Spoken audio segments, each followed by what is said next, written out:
السلام عليكم ورحمة الله وبركاته. شمار كفون هردفتو تعفي كبجمتو تكية أكمل جاجرتو سنين جتشا النجا الحمد لله. ميجا في هرّا نجافة ميوي جتشو لا جافي دو نجافة ميجرو سنين في ندبي فينا بوليين كي دي فما سنين جرا هدون كيسان جافي دو نجافة تاني أنا كومنتين كي يهم ملأتو gaafin kiyya hin mul'atu warra naa jettan fa'atu jira. Dhiifama isin jedha biizii ta'eeti. Amma yoo sa'aatiin kun ganama akkuma argitan ijji kiyya na dhiiteree fuulra akka jechuudha. Sagaleen kiyyas akkasuma qursii yoo odoon nyaatin viidiyoo kana isin hojjetaa jechuudha. Bishaan bichaa dhugee. Amma obboleeyyan kiyya akkasii daqiiqaa xiqqoo mee haga dandamin isin deebisa jedhe waan daqiiqaa 10 hin guunne jechuudha. Innis maali obboleettiin kiyya tokko maana jetti yeroo lama naa barreessite jechuudha. Koominti allama sanuu koominti dheeraa jechuudha. Isas maal jetti ani Saa'udii jira waa'ee paaspoortii irratti jechuudha. Warri paaspoortii keessan tajaajila isin jalaa fixeetiin hin jedhee haaromfadhaa yeroo jedhe irratti jechuudha. Imbaasii irraan haaromfadhaa. Warra onlaayiniin haaromsan irra warra imbaasiitu gatiin ka imbaasiitu rakkasaa isiniin jedhe irratti jechuudha. Isin kun maal jettee na gaafatteessa san irratti jechuudha.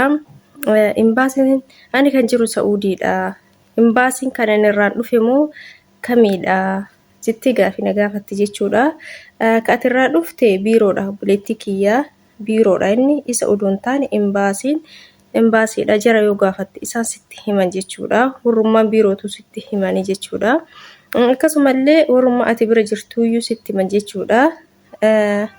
Ingiliffa yookaan ejensii yookaan afaan Arabiffaatiin safaaraa yoo jetteen sitti himan jechuudha.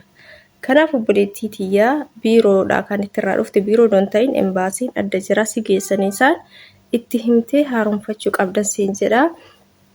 Innaa akkasumallee obboleeyyan kiyya tokko maannaan jedhanii paaspoortiin kiyya erga dhumee waggaa ga'e akkamiin godhaa warri jettan jechuudha. Inni ka waggaa ga'e sun haaromsuu qabda onnati gootu jechuudha. Isinitti himee jira waan kana duras haaromsuu qabda. Maaliif jennaan dabalattee taa'uufis biyyas galuuf isa kasi barbaachisu waan ta'eef haaromsuu qabda. Maaliif hin haaromsaa hojjechuu hin barbaadu.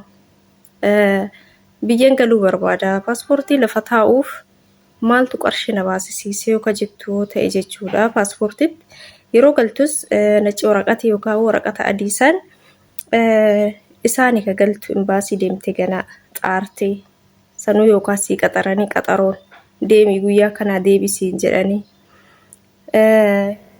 isatti birrii baasuu irra waraqata sanii birrii baastee galuu irra paaspoortii sanitti birrii baasuu si wayyaa. Paaspoortii yeroo biraatiifis si fayyada.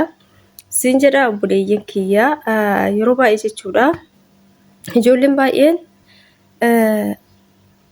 paaspoortii garka qabaattanii yoo tajaajila sin qabne paaspoortii eega ta'ee waan isin fayyadu waan ittiin galuu dandeessan isinitti fakkaata. Miti tajaajila eega fixatee akka waan hin qabneetitti uf laala. Kanaaf ijoolleen keenya itti himaatii warra haaromsa yeroodhaan itti himaa isiniin jedha. Warri isin harkaa fuudhanii jara bira jiru jechuudha. Warri madaamii keessan harka jiru paaspoortiin keessan itti himaa naalaali guyyaa kan jedhaani warri guyyaa isaa dagattan warri gizee inni dhumu dagattan yoo haaraa akka baastaniin dhuftan warri reefuu ganaa waggaa 2 keessa jirtan isin ganaa waggaa 3 qabdaniiyyuu garuu warri biyyatti baastanii waggaa 3 fooy biyya turtanii deebitanii achi kaatanii gara biyya namaa deemtan waggaa 2 odoo isin hin fixin kontiraata waggaa 2 san odoo isin hin fixin paaspoortiin keessan tajaajilli isaa isin jalaa dhumata jechuudha. Gizee kana warri akkasii sun paaspoortii keessan laallachuu qabdanii booda immoo maaliif isin saaxilaa paaspoortii yoo qixaatii hin qabu inni gizee barbaadde haaromsuu dandeessa. Garuu gizeen inni si rakkisu gizee biyya galtuu fi gizee qaamaa kee yookaan dabalteetiin hojjechuu gizee barbaaddutti isa malee si hojjechuu hin danda'amu. Paaspoortiin immoo akka biyya kana as chokkaayii miti akka biyya keenya hin tura. Haga inni si bayeetiin deemtee haaromsite gan haaromii si dhufutti waraqanni kee fiizaan kee qaraamaa qottoraa gaafa qaraamaa san qottore immoo ka qaraamaa san warri kafaleetiin waraqata si hojjechuu hin danda'anii yookaan kaansel si godhanii gara biyyaa si galchuu danda'an jechuudha. Waa hedduu si saaxilaa. Kanaaf ijoolleen keenya sirriitti ofii gadhaan isiniin jedha. Haay paaspoortiin qixaatiin qabu gisee barbaade haaromsattanii warra akkasii of amansiistanii teettanii siin jirtan jechuudha. Adabbii hin qabu haga fedhellee yoo ture jettanii warra akkasitti of amansiistanii jira. Garuu gaafa akkas jettanii of amansiistan yeroo kam akka galtan galuuf yoo galuu barbaadda galuuf ji'a meeqatu isin hafee yookaan qaamaan keessan dhumachuuf ji'a meeqatu isin hafee paaspoortii kana hoo yoo haaromsitan ji'a meeqa ture isin deebi'a haga inni deebutti waraqanni kiyya fiizaan kiyya qaramaa hin lakkaa'u. Kanaaf isin yoo biyya galtanis yoo biyya galuu barbaaddanis